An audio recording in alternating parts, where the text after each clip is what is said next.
Want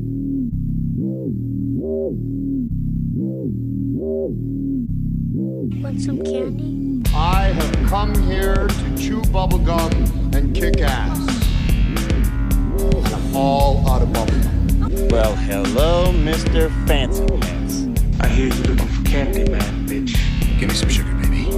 Like scary movies. Uh-huh. Want some candy?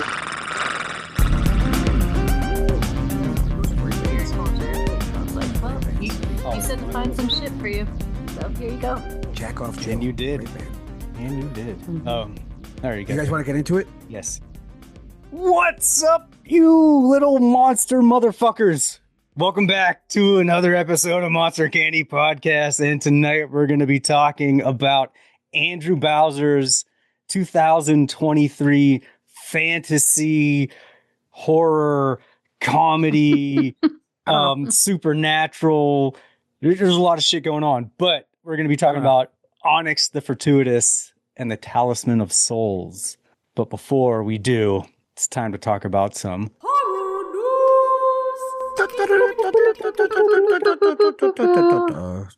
horror news. Brought to you by Time Bomb Toys, located at 300 Camp Horn Road in Pittsburgh, Pennsylvania. Check them out at timebombtoys.com or in person and get handy J's all day, every day, even when they're closed. It's that 24/7. 24/7. Spring cleaning. Yeah, guys, it's been a while. It usually takes us a little bit to get back into the swing of things when we start a new season after the new year and everything. And there's been a lot of news, like too much news, and a lot of it's been remakes. More remakes. There are more remakes this year than any other year. Jesus Christ, I can't do it anymore. Like I can't. It physically hurts. Creature from the Black Lagoon. Dude, everything. I mean, we are recording this on April 1st, so some of it might be an April Fool's thing, but a lot of it isn't because a lot of it's before. And like, can we stop? I think they're worried about money. They're worried about people coming to the theater. We're getting another Cape Fear. Yep, another one. I've only seen the second one, like the first remake. The second one's good with Juliette Lewis. Mm-hmm. Yeah. That's all you need, though. Like, yeah. In an age where everything is readily available online or in physical form, like, you don't need another one. Because what's it going to be? Like, a reimagining. A reimagining, and then like, oh, hey, we're going to, like, cell phones, or it's going to be on with some weird technology that kids nowadays aren't going to give a shit to watch, you know, and all the characters are going to be like 20 somethings. Oh, someone's ass sounds chapped. This is a chap segment. Dude, the remakes are definitely chapping, screaming. The one remake that I don't understand that nobody seems to be bitching about is fucking Mike Flanagan's Exorcist. I haven't heard one person being like, "This is a bad idea." I feel like I'm the only one who's been like, "This is a bad idea." They're throwing money at it. They are throwing fucking money. I like Mike Flanagan, but I'm also Mike Flanagan to me is like A24. Like too much of a thing is not a good thing. Like my dude's gonna like run dry soon. You know, like James Wan. Yeah, like these guys can't do everything. You remember when J.J. Abrams was like the thing? Yeah, everything was J.J. Abrams. I was like, and yeah, man, my man was cooking for a bit, but you gotta like take a break and like reset. Like I feel like Mike Flanagan's like, I'll do it, and I'll do it. So it's like, yeah, no, he is, and it's weird too. Almost every remake I've seen is either written by or produced by James Wan or has something to do with Mike Flanagan. Yeah, they must trust him a lot. Like I don't know. Dude, I don't know. It's just too much. It's a lot. Sir, don't get me wrong. Some things deserve a remake or can get one. Just one. We don't need multiple. The Exorcist is perfect and it's had its chance at sequels and remakes. Just like Amityville Horror House. Like just all these things. All Scream. That last Scream movie was ass. I can't even bring myself to watch it. I watched it. It is like the second to worst one. Damn. Yeah, it's bad. It's just real bad. And so anyway, I just don't know. I don't know. I don't know. Now I sound like I'm ranting. I don't need to rant. You're okay. I don't know. I just think it's funny. Some of them are like fully embracing the remake, and then there's also some that they're like, oh, it's not really a remake. It's the universe of like Mr. James Wan's doing the Train to Busan remake, but He is? it's Train to New York. Right. The English version. Right. don't So want any everyone more was like, no more so everyone's like, there zombies. shouldn't be a remake. Why is there a remake? Like, you don't need to remake one of the best movies ever. So then he actually came out and was like, oh, well, it's not a remake at all. It's in the same universe, and it also takes place on a train, but to New York. So it's a different movie. Right. And I'm like, bro, you know it's going to be the same movie. Stop. We need a hard break on zombies. There needs to be like a long 20 years gap of no zombies. There's been just a lot of things, just a lot. None. Not just good. zombies. It's just I don't know what's going on here. Who's got something specific? The only news that got me kind of excited was I feel like we're like a year or two away from a new Hellraiser, like a good Hellraiser. And I say this because we're getting the Oh, you optimistic little bitch. Listen to you. What are you saying? What are you talking Just about? got done shitting on remakes and everything. He's like, you know what? So I say this because You're precious. because there's the Hellraiser game that's out that's supposed to be amazing, but they just released the omnibus of all of the comics, which are canon to the movies. Right. So when I see that, I'm like, that's cool because like I've read some of the comics, but never like in order. And so that would be a cool like collecting thing to pick up because I'm a big Hellraiser guy, and the game looks cool. But you know, when they start releasing things like that, like here's the comic book and now a game, it only seems like they're testing the waters to see if there's interest to do another movie. Oh, and yeah. So, and I'm pretty sure that Doug Bradley is like wants to be heavily involved if there is another movie, but because he thinks he's heavily involved in the game. So right, I can't even trust that anymore with people that were like maybe in the first one or the first few originals and they're involved with it. Like, sure. It always ends up being trash again too. And I'm like, how you were supposed to be, like the Toxic Avenger. Like, oh yeah, they had, and look how that turned out. Yeah, and you know what? We had this talk with Toxic Avenger too, where we were like, if anything, maybe they could do this one. But it's just like, right. No. So that's my news. I don't really have much news. Yeah. Oops. Today, well, not today for listeners, but it will be out. The final trailer for The Mummy came out. I did not watch it. I heard about it though. I watched it. It's just funny because they were saying about how different it's going to be from any other mummy movie because they're like digging deep into the earth to raise something ancient and super frightening. And of course, it's always different.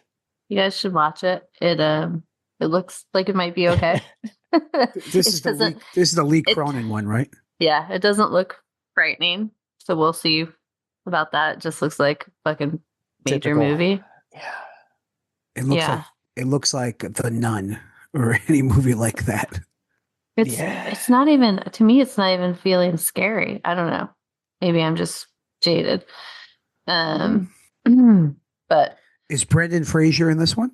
No, but somebody is writing a prequel, I think, that is bringing back Brendan Fraser. I will take a Brendan Fraser mummy. Yeah, Brendan Fraser, I'll watch in most things, but yeah, no, I'll watch this it is not. This is see, this is a remake we could agree on, or a sequel. I mean, I was going to say only because Hollywood's been so shitty to him. Like, if he'd been riding that bit like C-list, B-list actor train this entire time, and it was like, we're going to do a prequel to The Mummy, I'd be like, dude, hard pass. I don't. Did he win the Academy Award then for The Whale? I can't remember. He won something for it. Yeah. Because I remember his speech. Well, okay. So in exciting news, at least I'm kind of excited. There is a release date for Eli Roth's Ice Cream Man. Oh yeah, a remake. August 7th. but like an obscure remake, like movie to begin with. Like, sure, it's a cult classic and everything. The normal people don't know Ice Cream Man, right? So, okay, that's the type of movies you do it with, or like movies that were good in theory back in the 60s or 50s or whenever, but you're like, oh, this could be done really well. This idea could be great with today's technology. Not when's the date? It is August 7th. Well, you know what? That's a death Good month day. for things, but that's a good date for a bad movie. Like that could be like a nice surprise. Right. Yeah. It could be. Yeah. It's gonna No, get it like could. a weekend. It's gonna get a theater release, right? Like a weekend release, probably. Yeah, it definitely will, I think. In other news, there's one of the only horror series that I've never watched because when I watch them, they get canceled after one season. School Spirits was renewed for a fourth season, so I feel okay about starting to watch it now. But I've been holding off because I'm got just some- really tired of watching things that get canceled. Yeah, Not if it's a Ryan Murphy show. It's on forever. Oh yeah, that's true. Unfortunately, yeah. And then my only other news is, guess what, guys? What? The scariest movie of Oh, 2026 I thought it already happened. is about to come out. Wasn't it Undertone? No, apparently, Faces of Death is the Oh, scariest yeah. movie Oh. of 2026. so Of shocking. March, of Yeah. April or May of 2026. Yeah, I Of the love month. that's the marketing now for every scary Every movie. single dude. The scariest movie of 2026. You know what? It's starting to not work anymore. Like it's diminishing returns. It didn't really work with Undertone, right? Like that's a movie that a bunch of people saw. Long but Legs killed it for me. yeah, that was the end of the scariest movie of all time. Especially because everybody agreed with that, and so many people I respect were like, "You need to see it. It's scary." We And did then I not was need to like- see it. It's everybody. I mean, I feel like you need to see it. I feel like you need to see Long Legs just because of the way people reacted. My poor it- son. It allows you to really get to know humans a little better and what they think is good. So I think it's worth seeing. But No. what the fuck part was supposed to be scary? Yeah. Mm. Nothing. The orb, the doll, the basement. I don't know. I guess the headbanging part. I don't know. Yeah, mate. There was nothing. That was just I'm a exciting. wuss. Something was happening. Something was Yeah. happening. I was excited. I was like, yeah. Finally. Yeah. Yeah. Ugh. I'm scared of everything, and that was not the scariest movie. Anything. Neither was Weapons. No. Nothing scary in that movie either, except for one jump scare that got me. Yep. But that is again because I'm a wuss. Doesn't mean it's actually scary. It just means The it's jumpy. trailer was It's scary. just shocking. Yeah. Trailer It's was scary. startling. Startling. I'm so Yeah. startled. Yeah. Yeah, I'm so that's what I got. Fuck. All right. I got two quick things. Well, one bigger thing that happened. I have a follow up to news that you guys gave a couple weeks ago too. All right, cool. Oh. So June 16th, George Romero's Day of the Dead is getting a 4K Blu-ray release. So for all you Romero fans out there and zombie lovers, it'll be, in 4K now. Is a And 4K TV affordable these days? who fucking know? Maybe. Mhm. I don't know. You collect physical media. Do you have a 4K TV? No, because You're not collecting 4K Blu-rays, is what I'm saying. no. How I much does a don't- 4K Blu-ray cost? Well, 30? This looks like it'll end up being probably like a steelbook looking type thing. So it's probably going to be $40-$50. Fuck. Like the Dawn of the Dead one that That's just came out, or That's the crazy. That's what um, laser discs cost. right, or what's his name? What's his nuts? Tom Savini's remake of Night of the Living Dead came out. Great with movie. a thing. Yeah, That guy. yeah. He's interesting. But yeah, so I mean that'll be cool. But yeah, 4K, I'm not into it because it makes shit look weird. I like a flat image. Like I don't need to see weird motions or anything like that. There's that, and then the big news that happened a few weeks ago as we watched the last episode of the last season of The Last Drive-In with Joe Bob Briggs on Shudder. Oh, After right. Shudder Yeah. just decided, Yeah, what the fuck is Shudder doing? I do This not. was my know. follow-up news. This is my follow-up Oh, news. It's about yeah. about Shudder. Yeah, it's crazy. So from what I was telling you guys through text, from what I was hearing is this was the last, their contract was up this year, and they were just waiting, I guess, probably till the end of the year to re-sign or figure out what's going on. And when they showed up to tape the last episodes or the last because there's still a few specials to come out for the rest of the year. Right.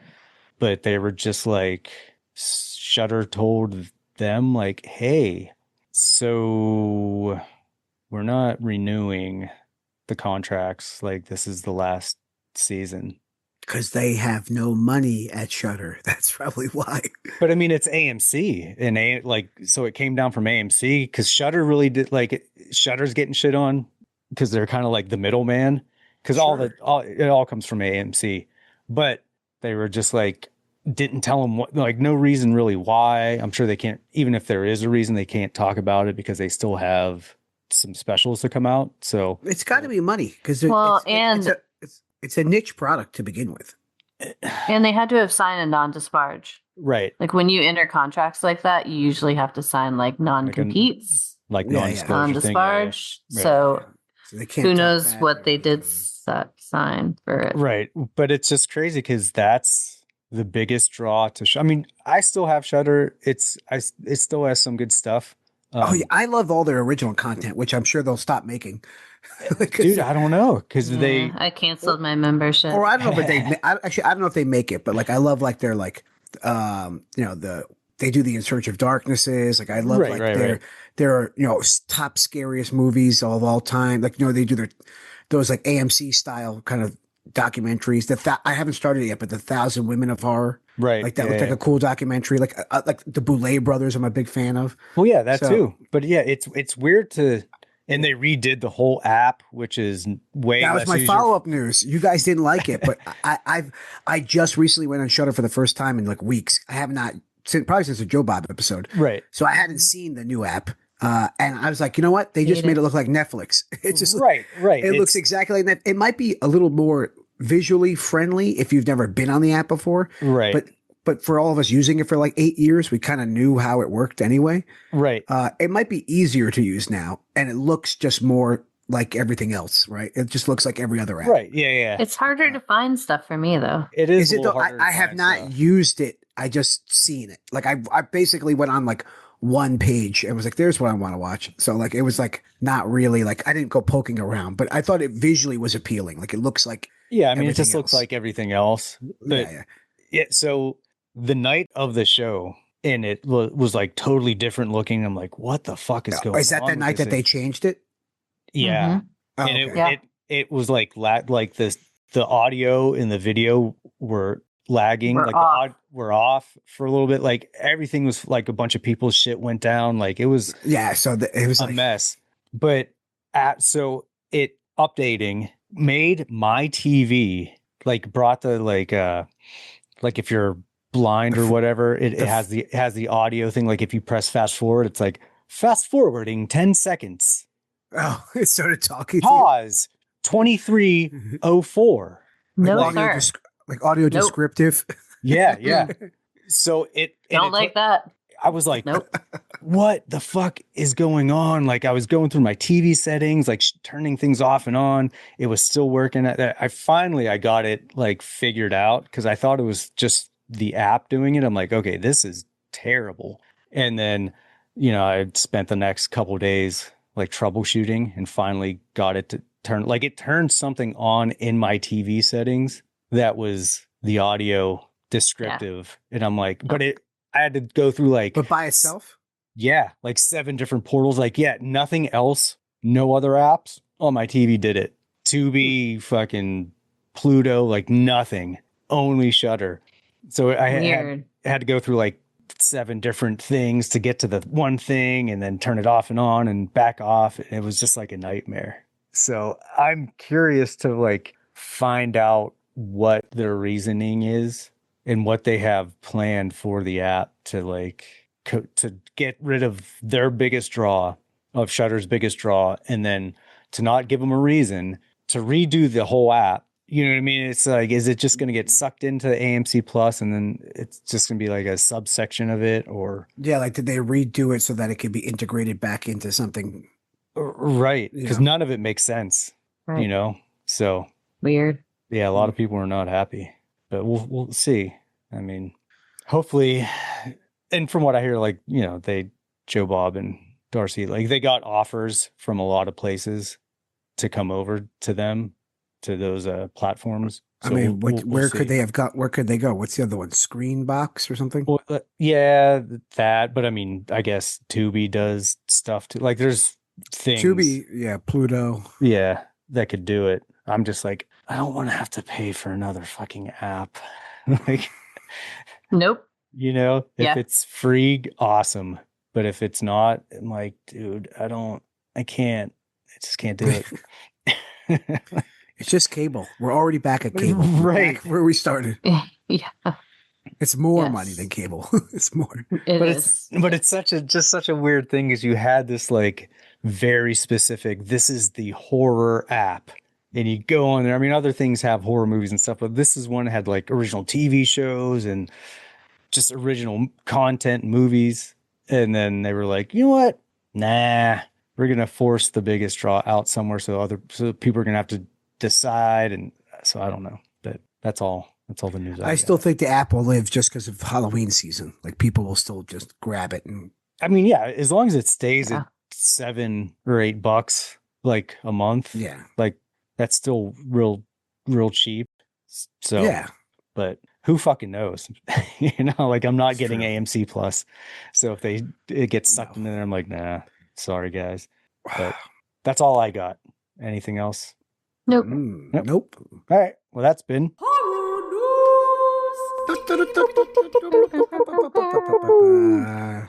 Ooh, all right. Onyx the Fortuitous and the Talisman of Souls. Let me read Wait, you got to say it like he says it. Onyx the Fortuitous and the Talisman of Souls. Oh, dude, you do that too well. I don't know. All right, so fledgling occultist Onyx and a group of worshippers attend a once-in-a-lifetime ritual at their idol Bartok the Great's mansion, and a bunch of stuff happens, and ghosts and ghouls are released, and they have to do battle with things and overcome situations, and lots of stuff happens. All right, who wants to start off with? Well, I'd like to go ahead. Oops. Yeah, this was Oob's choice. This is Oob's choice. Yes. I would just like to talk about how I found this movie. Yes, tell us. Because I've been asked by a few different people that I've told they should watch this. How the fuck did you find this? So, if any of you have ever been in a relationship, you know that having to talk about what you're eating for dinner is just as shitty as talking about what fucking movie you're going to watch. And that you can end up spending hours scrolling through all the different streaming apps we were just talking about. Yeah. So I was feeling very proud of myself because I knew what was on dinner, for dinner. I even had it on our dinner calendar, made it awesome. Husband goes to take a shower and I was like, I am such a good wife. I'm going to fucking go on Amazon Prime right now. And I'm going to find 5 choices or 4 choices. And I'm going to fucking just lock in and do this. And I did. This is a movie that popped up. I don't know how or why. And just from the title, I was like, what the fuck? And so I put it on as a joke, thinking there is no way my husband will pick this. One, he rarely picks horror unless it's 80s horror or more sci-fi-ish. Horror comedies a hard pitch for him because he doesn't really think most of it's funny. So I picked some solid movies I thought he would go for. There was a Jean-Claude Van Damme movie. There was, it was spread out. All different movie? genres. Was it Cyborg? I don't remember now. Oh. It was no. It was wasn't Time Cop. Cyborg. Double No, it might Impact. have been. It's a badass movie. I'm not sure. I have to go and Okay. look, but if to get it, not go, whatever. It's still in my prime. So I put all these in my saved little folder and went through, basically was I'm not going to let you look at the movie, but I'm going to tell you the genre and a brief little thing about it. And this one, I said, as far as I've read some of the reviews, liken it to some things kind of 80s-ish, and that it's going to be, pretty stereotypical. There's nerdy person, whatever. They go to a mansion and, shit happens. Some magical shit happens. And it's hijinks ensue. yeah. And I was and it's a horror comedy with probably no actors except for like one that you really loved from movies in the 80s. The other ones, like you've probably seen in some stuff, but like you could give a shit about. And then I like went on, like explained the other ones, like action film, new, has stars you love. Like I usually wouldn't pick it, but like it seems fun, whatever. And he was like, how about the one that you said like has some like weird fucked up name and like you think it might be awful? And I was like, are you sure? Because you're not like, you don't need to pick something to make me happy. Like I'm trying to do something nice for you. So pick like what in your gut that you want to watch. And he picked this. So we start the movie, and this goes into like, I guess what you like or don't like. We start this fucking movie and I'm like starting to check out immediately. I was like, this dude's fucking annoying. This looks like it's filmed by a handy cam. This is going to be this is going to be a pile of shit. Now, given my husband loves Bucky Larson, so it did kind of have that feel of level of movie. So I was like, shit. I'm not, yeah. I was like, I'm not saying shit to my husband. I am not making eye contact with him. I'm just going to like check my email and like kind of pay attention to this. Yeah. And we're just going to see. And I'm sitting there like, he's not telling me to turn this off. This is fucking crazy. Cause I was sure in the first 15 minutes, at least 6 different times after this main character said some annoying ass shit, he was going to be like, nope, like let's pick another one. But we watched this motherfucking movie. And at the end, he was like, where did you find that? That was really good. Wow. And when I tell you my jaw fucking fell through the floor of my house and like into the depths of the earth, I was like, what? And he was like, good pick. Thank you. And I still don't know if he was fucking with me. Oh my God. But I think he liked it. Like, I think he legitimately really liked it. Well, yeah. That's awesome. And I was actually pleasantly surprised. I wonder if everybody has the same initial reaction, because I too had the same initial reaction. When I first started watching it, I was like doing the dishes and making my daughter's lunch for school the next day. And so I was like watching it on my phone by the sink. And so I was like, listen, I'm like, this is fucking, I think I texted, it was like, what the fuck is this? I was like, this guy's voice has got like, I got like 5 minutes maybe. I was like, give it a minute. and then like, once they got to the drive-through scene where like he was like these kids came up to him and ordered food from him at the window. And like, I was like, all right, I think I'm getting the rhythm of this movie. I think once you got into the rhythm of the movie, then and you get past his fucking voice, which is hard to do. When E texted us saying, I'm watching it, I think Terry and I texted him at the same time. Just give it a minute. Or just hold it, wait it out. You know when people are like, something's a slow burn? This movie's not even a slow burn. It's like, if you can get past the first 5 minutes, you can watch the rest of the movie. But you just have to get past that first 5 minutes. They're testing you. It definitely takes some getting used to, I will say. Yeah. His cadence is out of control. Yeah. Okay, our viewers, listeners, whoever you are out there, if you've never seen anything by this fucking guy, whatever the fuck his name is, Andrew or something. Andrew Bauer. Yeah.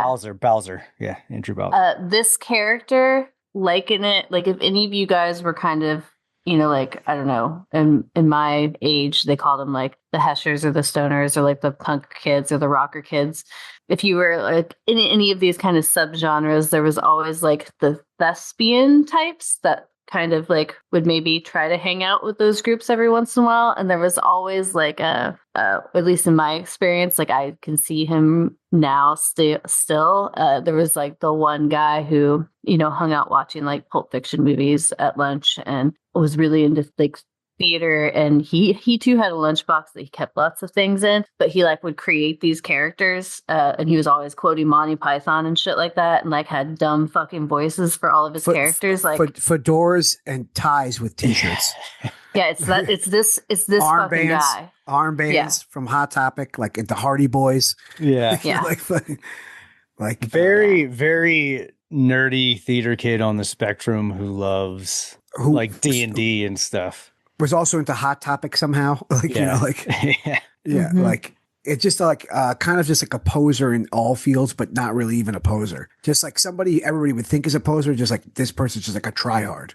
Yeah. Mm-hmm. Yeah. Like, but they're just weird. But Just yeah. weird. So I didn't know as the days were leading up that like this is a character that they did on a YouTube show. Like Mhm. that's how this movie got made.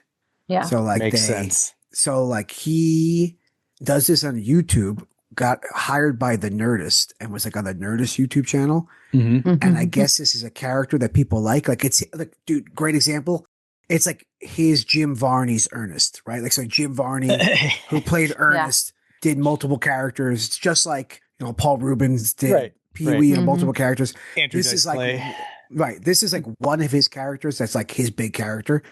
And Yeah. he crowdfunded this movie. And that's what I couldn't figure out when I started watching it and the movie was unfolding. I was like, wow, like the effect, like the lighting sucks, the camera sucked, but the effects were really good. And the music and the flashbacks, like I was like, oh, like there's some money involved in this, but I didn't realize that he raised $620,000 on Kickstarter to make this movie. That's a lot of money for an indie film. Yeah. Like there are movies that make a lot, you know, do a lot with a lot less, you know, or do little with a lot less, or vice versa. And I With was a like, lot more. Yeah. yeah, I was pretty impressed. Like, you know, like the effects were impressive. And you know what? The pop culture references were like right in my demographic of age range. Like they were all hilarious. And like, dude, when he started quoting fucking American Tail Fievel, I was fucking Right. I lost started singing somewhere out there. it. I lost it. And they got Barbara Crampton. Well, yeah. Barbara So Crampton. let's go through this. Dive in. This cast. Like there's some newbies. Rivka Reyes, she's been in some stuff though. But the things that struck me, because I'm old. So first of all, Jeffrey Combs, you know, Reanimator and all that. Barbara Crampton also. Dude, yeah. And I was like, legend. I was like, holy fuck. But the first people I noticed was Terrence Carson. Me too. Why did I notice him? Because he was on Living Single. So if you were around in the mid 90s, okay. he was. I'm like first I was like, oh, he was on Martin, because all those shows were kind of around the same time, and I'm like, sure. No, it's not that show. It's something else. And I went back. I was like, Living Single. That's it. So you have Arden Mirren, who was on Mad TV. Yep. Right. Of course, Barbara Crampton plays Onyx's mother. And I was like, holy shit, okay, she's in it. And then you see Jeffrey Combs, and I'm like, what the fuck? Like, this has like a crazy cast. And then some other random people that you might have Jason seen, Marsden of Goofy movie fame. Right. Yeah. I like Olivia Dudley too. Yep. The Magicians is a fun show. Oh yeah. And it's got like a deep cast of people.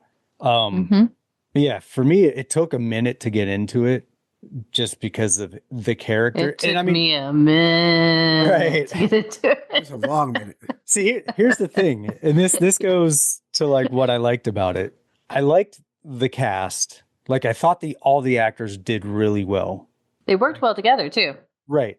There was good chemistry, and it was like it was entertaining enough. If you're a fan of Tucker and Dale versus Evil and those kind of like comedy things, even the newer movies, what was it? Destroy All Neighbors we talked about. Yeah, it has that vibe. It definitely had Ash vs. Evil Dead vibe in there. There was definitely a right. It's like a very cute movie, but with swearing and Todd of the Book of Pure Evil. Like, a lot of that. Yeah, totally. So I mean, for me, like it's like a cute movie. It's 100%. Entertaining, but he was, which also goes into my didn't likes, is what's his name? Oh, Andrew Bowser. That's him. Yeah. He did a great job playing that character and being annoying. But goddamn, so fucking annoying. It's so annoying. So fucking annoying. I wanted to beat his ass so bad.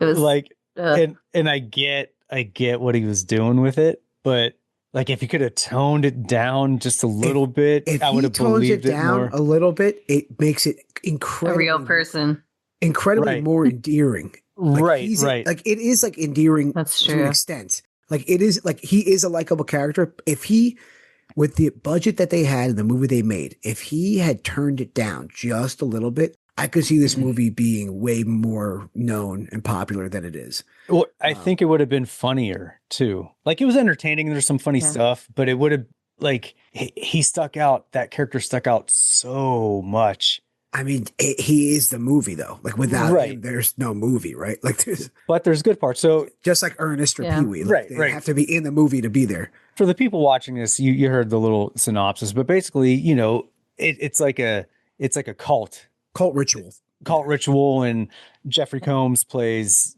the cult leader, and he's trying to bring back, you know, basically Abaddon. Yeah.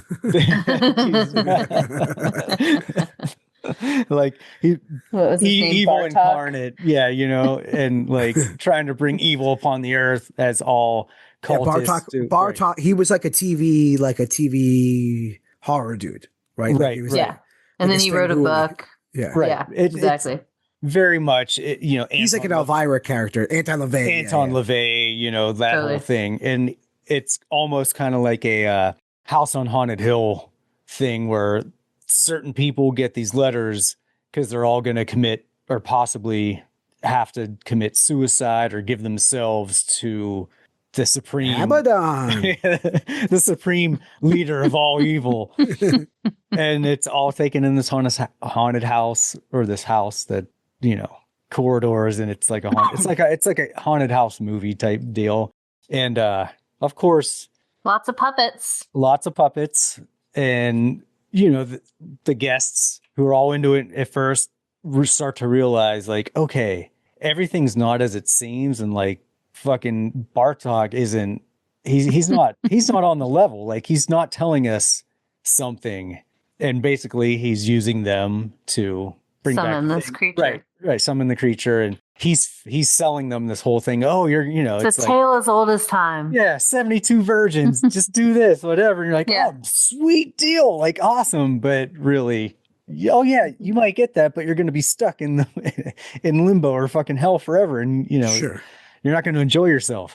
So then they end up thwarting him throughout the movie. But yeah, like his character was just like, fuck. The timing is so crazy on it. Like when I watched part of it back, I was like, the amount of time he spent developing this fucking weird ass character, like, and the vernacular, like everything about it, like this, it's so like methodical and thought out.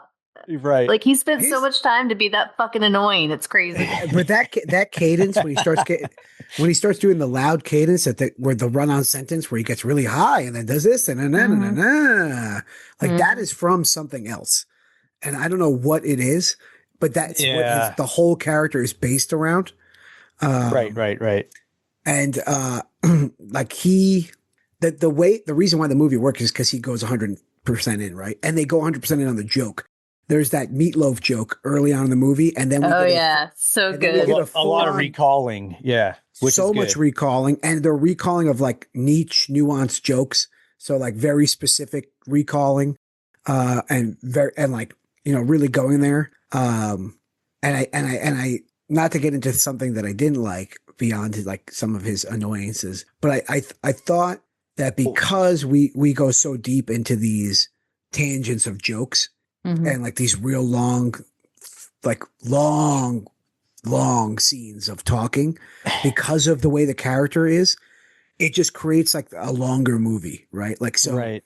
Sure. Well, that's so like every, like my fucking tagline on this show and every movie I ever see nowadays is, this is 20 minutes too long. Dude, that's exactly what I wrote down. And when Oobs first sent it, I said, oh, it's an hour and 50 minutes, which is the devil's runtime. Yeah. Because anything that's an hour and 50 minutes could be 90 minutes, or if it's really that good, should be 2.5 hours. Right. But like, but it's not, right. It always should be just cut down. And so this was 20 minutes too long. It definitely gets lost in the middle to end. Like once like they start like killing off people, like, man, we still got 3 more people to kill off before like it's just him. And like the climax just kind of comes out of nowhere, and then the movie's over. But it's because we wasted so much time just like jerking off the Onyx character for like the whole movie. Yeah. Which I guess is the point. You know, these are, you know, this has happened with Terrifier, right? You have a crowd-funded thing, so the director feels obligated to give you more of what you like. And so, like with 600,000, he was like, "Well, how much can we fucking fit into this movie? Because this will probably be like, the only time we ever do this." So I can't fault him as a creator, but as a Totally. viewer, No, right. but as a movie goer, like I rewatched it. I started rewatching it yesterday and today, and I got to the same point in the movie. Like, fuck, man, there's still like fucking 30 minutes to go, and like I enjoyed it. I just was ready for it to let's wrap it up. Yeah, that was my thing too. And it's like there's some parts like where Onyx gets drunk off this potion thing that they all have to drink. The 80s hallucination scene. Like every 80s movie hallucination. Yeah. Right. But when he gets drunk and he starts like crashing out and he's like, "Ugh," like that's a good part because he's a little less like comic booky. You know what I mean? Mm. And it makes it seem, okay, this is a little more realistic, to which I buy it a little more because I'm like, dude, no one would ever want to be around this guy. Like, which I get is the gag. Like he's the characters don't like him. Like nobody likes him. Well, his like love they interest, they think he's endearing. Right. But I'm like nobody him. would, everyone would be like, get this fucking guy out of here. Like, get away from me. Like nothing you're doing is awesome or endearing or I like. But when he did that part, I'm like, oh, if he could have just played it a little more realistic, I think it would have fit the movie better. And then, well, you're totally right. I mean, that's like what Pee-wee does. That's what Ernest does. They calm their characters down. Right. And become sympathetic, Right. Totally. Sure. And while it did have good effects and good puppets, as the people die and they get turned into these ghouls, like it's very haunted mansion looking, or like if you saw the Trick or Treat mask of like the Return of the Living Dead covers, like those things, like it's very like day glowy, fake. It looks like a day glow of like the waiting room in Beetlejuice. Right. Totally. Like, and it's like lots of green, which is fine, which is bright. it's fine, but I feel like it could have landed a little more in that Tucker Dale Ash versus Evil Dead, where it's a little more realistic and gruesome versus like super cartoony. It's very cutesy. It's super cutesy movie. And if that's what you're into, then you'll love it if you can get past Onyx the Fortuitous. Yeah, I mean, I thought they looked cool. I did think they look cool. Yeah. I like the puppets a lot. And it was I like a choice. Practical effects. Like that's what made me like the movie more. Once like all the puppets and kind of the creatures came out, then I was like, okay, now I'm locked. I'm paying more attention now. Yeah, and it gets. But I mean, I have to say though, you have to kind of give it to them. Like you mentioned, they did a Kickstarter, got like $600,000, and then I think they used that as seed money to end up getting more money because they were like, I think we can make this bigger. But like when his character reminds me of, a lot of the characters you used to see in Mad TV and Saturday Night Live. And right. Back in the day that were like, like it's Pat that you're just like, like I hate this character so much, yet I keep watching it. But I have to say, like, if you put that into perspective, this dude created this annoying ass character. He also directed the film. He got some great talent for it. And honestly, this movie I think is better than movies like It's Pat and some of those other weird character movies, Bucky Larson, that came out of these fucking weird characters they created. So like, I think he tickled enough like nostalgia, areas to get people kind of like, okay, what are you doing next? And then there was enough things that kind of happened through the movie to get people to pay attention and stay with them. And like we've said, like if you can get past the first 10, 15 minutes, I feel like you can definitely watch the movie, and you may even like find some things you like or want to watch more of, which is not easy to do. Like the start of the movie to the end, I have to give them props because I made it through the whole thing. My fucking husband liked it, and like I was actually pleasantly surprised in a way because I did not think it was going to be as good as it was. Right. I mean, production wise and like the execution of what they were trying to do was great. Like it's a high value production movie, which you wouldn't think it would be coming from where he came from and, doing what he's doing. You'd think it'd be a little more like schlocky kind of. Yeah. Sure. But I mean, it looked good. And it's funny too, because now I'm reversing it in my brain. Like in my brain, I'm like, all right, this is like a 2-hour movie. It's kind of long and he kind of gets annoying. It'd be probably better in like an episodic story. And I'm like, that's totally what he's been doing probably on YouTube. Yeah. Right. Like it's been just episodic YouTube shorts of like 15, 20 minutes, which after a while, his fan base is probably like, you should make a movie because this is great. So and they obviously pledged for it. Yeah. So my mind is like reverse engineers everything, right? Like when you really like something, you're like, oh, I wish they had time to, spread this out. And like, they could have like told it in a different way. And this, I guess, it's probably birthed out of that. There's probably ongoing YouTube gags. Totally. I mean, the story is nothing we haven't seen a million times. Lure different types of people to a house. They always get tricked, whether it's a haunted house or monsters or scientists or, whatever. It's like they weren't, I liked that they were not at all trying to reinvent the wheel. Like, which is good. It's like they leaned into other things like the weird puppets and practical effects and this, fucking weird ass character he had created, and then taking a couple people that, have been in classics that we like and giving them roles that honestly were kind of fun for them, I think. So I mean, it puts the character in like a safe, tried and true story, right? So it's like, we could just put him in this ride. Yeah. They were giving these characters like, just have fun with it. And you could tell they did. Yeah. I mean, like, it was so silly. Right. It's so silly, but they're like playing them like so seriously and like delivering like a great acting performance. Yeah. Bartok was solid. Yeah. Bartok was solid. The professor was solid. I think they all were. Yeah. The acting, that's the thing is like this movie, the acting quality had no right to be as good as it was. Like he had no right to get the actors he did. And like this movie had no right to be as good as it was, which I'm not saying it's good, but like I still am surprised. The execution they pulled has it off. No right to be as good as it is. Yeah. I really enjoyed his relationship with his stepdad. Right. Yeah. It's so aggressively mean. Yeah.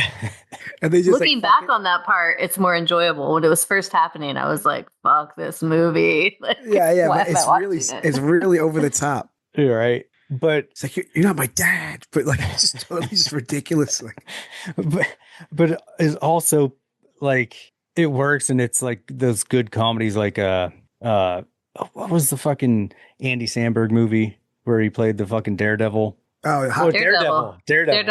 Yeah. I like Andy Samberg. Right. That whole thing. And where he has to fight his dad at the end, because he's all kung fu-y karate guy. And he's like, so, or, was it Freddy Got Fingered? It was Rip Torn. What's his name's dad? And they had this thing where it's like, fuck you, dad.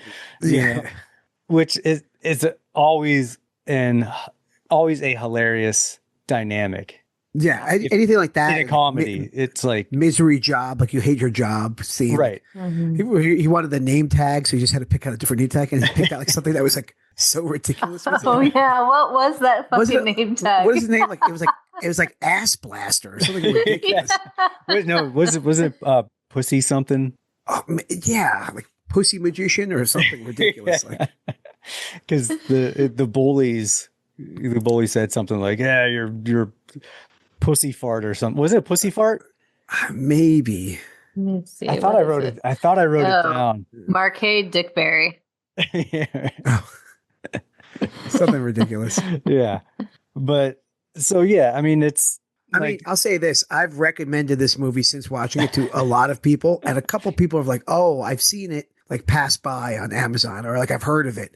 I'm like, if you like, any of these weird 80s movies, or like, or like Frankie Frico is a new movie, or like, like Psycho Goreman, like things that are just like weird. Yeah. Like I was like, you could probably get into this. Like, it's like, and especially like, I think we're the perfect age range for this movie, right? Like if I was to show this to my dad, he'd be like, this is terrible.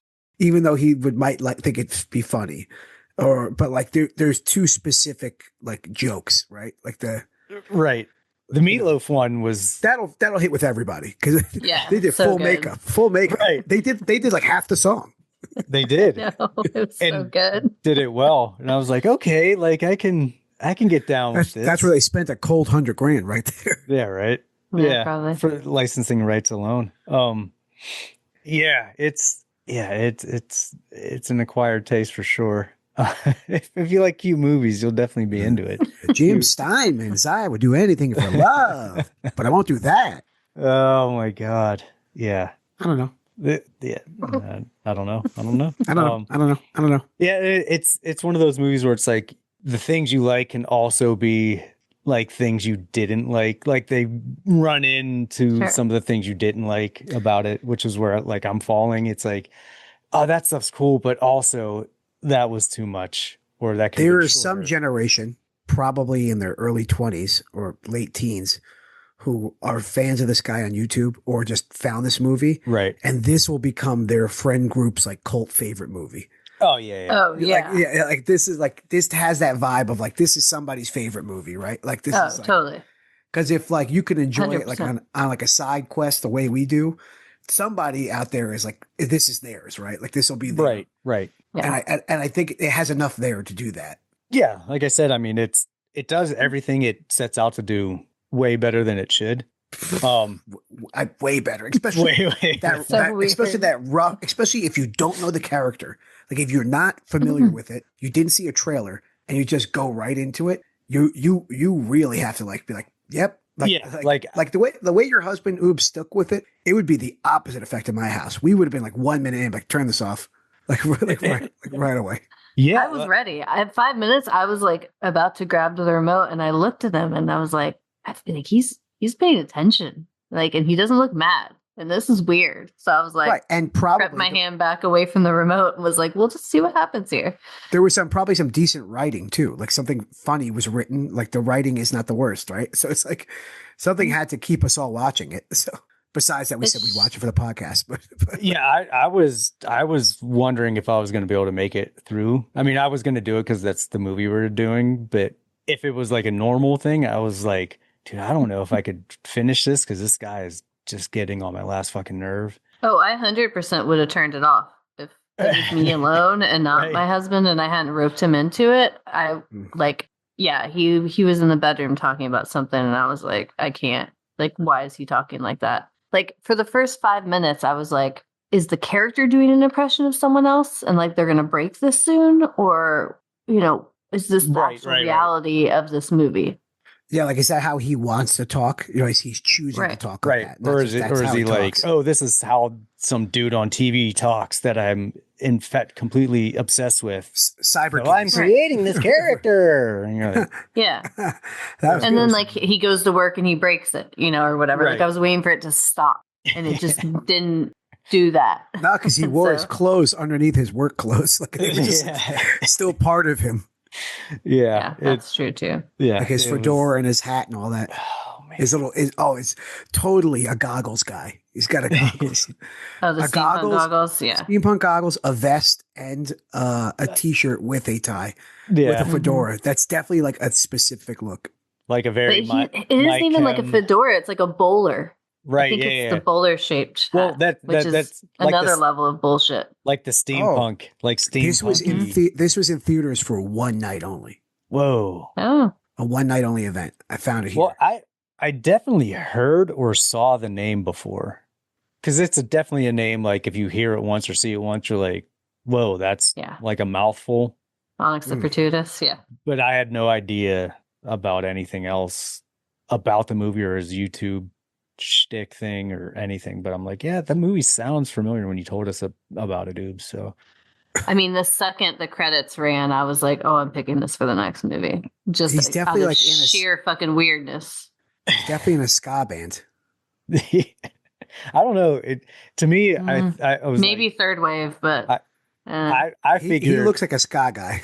I figured a total My Chem kind of like Black Parade fucking about wizards and warlocks and shit. I was like, that's what struck me. Like I'm into the whole cyberpunk thing, and I love what's the fucking the dude's name from My Chemical Romance. Oh, no. Gerard Way. Gerard Way. Yeah, like that's the vibe I got. I'm like, oh yeah, that's the kind of shit you're into. My- But my also, man's I could my see I man's a thought Scott he was fan. like a December Underground AFI fan. that too. Yeah, no, he likes like The Faint and also Don't fucking say he likes the faint, bro. I Hard like The Faint. stop. You fucking quit it right now. That guy is not cool enough. No, there's no Okay. fucking way he listens to this. He Stop. likes. Wait, okay. He likes. You're treading. Let me pick Tread a- lightly, buddy. Yeah. Just wait. He likes like Reggie in the Full Effect and like Catch Maybe, yeah. 22. Maybe I don't know. I think he's more like he probably liked Marilyn Manson. He probably liked that's what I all the got. Hot Topic bands. Yeah. Aquabats. He might have dabbled in some Simple Plan. Who knows? He but likes they a good probably costume. weren't like gothy enough for him. Yeah. True. Yeah. True. True. All right. He's not optimistic enough to like the Aquabats. You gotta like be ready to live your life to like the Aquabats. Yeah, he was too depressed. I actually yesterday, was it yesterday or the day before I walked in and the owner of the company not came at me, but he was like Come he at was me, like bro. talking about some shit we needed to do outside, like maintenance stuff or whatever and plan for. And I actually stopped him and was like, I'm going to need you to stop because as I was pulling up, Pizza Day came on in my car. And that is a jamming song that puts you in the best fucking mood ever. That is a good song. So we are only talking about positive shit right now in positive ways because you're not going to ruin this right now. And he was like, what's Pizza Day? And I was like, I'm going to send it to you later and you're going to know. He's like, God, how could you be upset and listen to this? And I'm like, you can't. And that is what I said. Don't ruin my mood after Pizza Day. So Terry just sent us a picture of him. I mean, he's got some ska sensibilities in this picture. Totally. But it's that Hot Topic. It's Right. that 90s Hot Topic Yeah. bullshit. Like, I'm just going to fucking wear every throw it together. Actually, it kind of looks like he likes Alkaline Trio in this picture. No, that's true. So there's definitely a Hot Topic product for sure. Mhm. All right. So Onyx the Fortuitous in the Talisman of Souls. Do you want to rate it? Doesn't even need a rating. I think it probably deserves a candy. They all corn. deserve a rating. Yeah. Is it even a movie? Is it It's even more real? of a long form YouTube. What is it really? Yeah. Just It's an definitely a idea. movie. It's magical is what it is. Legitimately. there's Magical. there's some magic talismans in it. And monsters. Like It has a bunch of things in it. there's lots of stuff. Mhm. Lots of stuff. Things. Lots Montage. of Meatloaf. Meatloaf. It's got Puppets. Puppets. Yeah, I was gonna say puppets. puppets. It's got The box hell. puppet. I fucking love that thing so much. I want it in my house. Like, Jason to me, Marsden. The minute I saw him, I Yep. was like, I would be friends with this guy. It's got Jason Marsden. demons, angels, resurrections. All right, I'm gonna rate it. All right. Oh, a strong 1.75. Okay. that's where I'm at actually. Two is too much. I'm giving it a 2. 2. Yeah, I'm yeah, okay with yeah. a 2. Fine. Just yeah. because, like, I really want 2 is people too to much for do- me. I want more puppets and practical effects. So 2 for me for the cool monsters alone. Let's say if we shaved off 20 minutes, it would have been an easy 2 for me. Maybe Right. maybe 2.25. Right. That's man. Me and Terry are on the same page with this because it's well Simpatico. executed. It's Got rewatchability because there's so much thrown at you. There's a lot of jokes. Not for me. I will probably never. Ever I watch this rewatched thing it again. just because it had been a while since we watched it before we did the episode. So I threw it back on and I was like, you know what? There's some funny shit in here. I gave it the 1.75 candy corns because if it would have been shorter and he could have been a little less annoying, it would have gotten a 2 because it would have been fine and well executed. But yeah, it was a little long, like for what it was. Mm-hmm. Mm-hmm. I love running gags and love repeating and calling back. Like I love that stuff. It does get hilarious, but the character was just too annoying to keep doing it. I'm like, oh my God, fuck, can we just get this over with? And then, you know, like I said, at that hour 20, hour 30, and you're like, how much time do we have left? Oh, like at least another 20 minutes. Fuck. Yeah. A little bloated. Like we could have cut down some of that ensemble a little bit too. Right. That would have made it move too. Yeah. So not that I don't disagree with the 2 candy corns, but yeah, for me, I just couldn't get there. But that average comes out to 1.8 little magical zombie candy corns, which isn't great, but for this movie, I feel like it's an overachiever, really. It is definitely an overachiever. I agree. Because it doesn't have any right to be as. I mean, would you recommend it to somebody? Well, it depends. If I knew they were into like the movies we kind of described it as being in that genre, or like if they really loved the new Toxic Avenger or Psycho Goreman, if like that was their thing, I'd be like, oh, you should check that movie out. So if those are the type of movies you guys are into out there, check it out for sure. If you're looking for something lighthearted horror, you like Hunky Boys, right? If you love Hunky Boys, you'll get some Meatloaf in there. But if you know it's a cute movie, if that's not like your thing, then I would not do it because it's long. Like you're 3/4 of the way through, you're gonna be like, "Fuck, can this thing be over?" Could it be any cuter? Yeah, it's so fucking cute. Oh my Jesus gosh. Christ. Oh, so cute. So if you like cute movies, check it out. If you're not, I would stay clear from it. But with that being said, it is my turn to pick the next movie we shall be doing. I'm gonna go back to. We just sang the same jingle. He gave us that energy, man. Yep. It was me and you, and then it transferred. See, but we're both like we're all mouth sounders, though.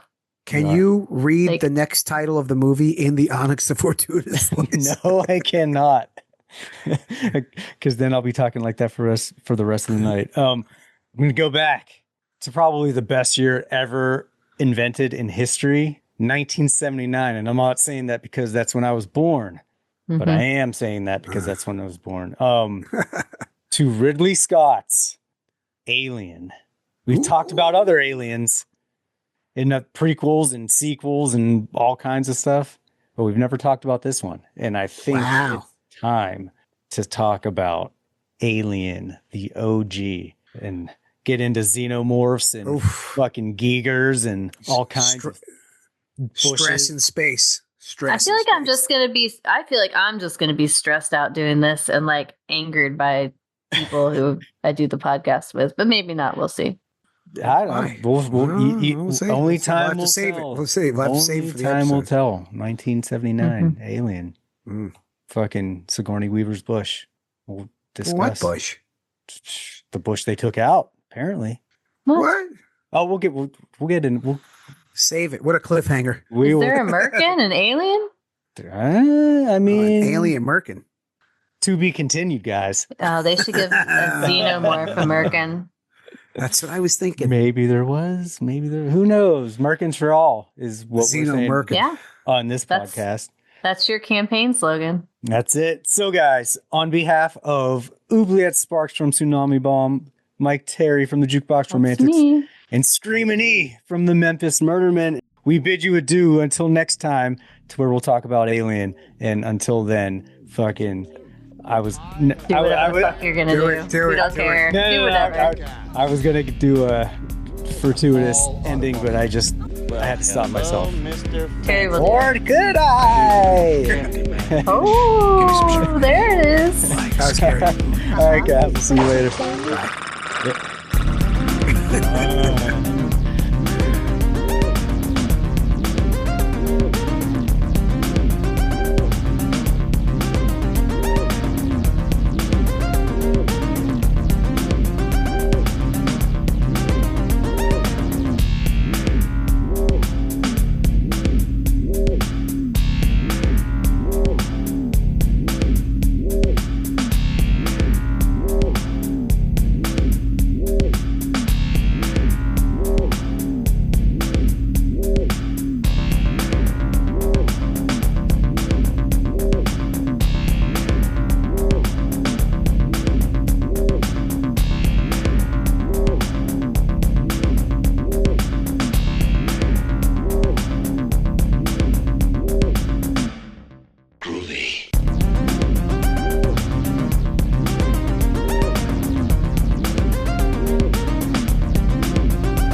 him right square in the eye and he says, "Get away from her, you bitch!"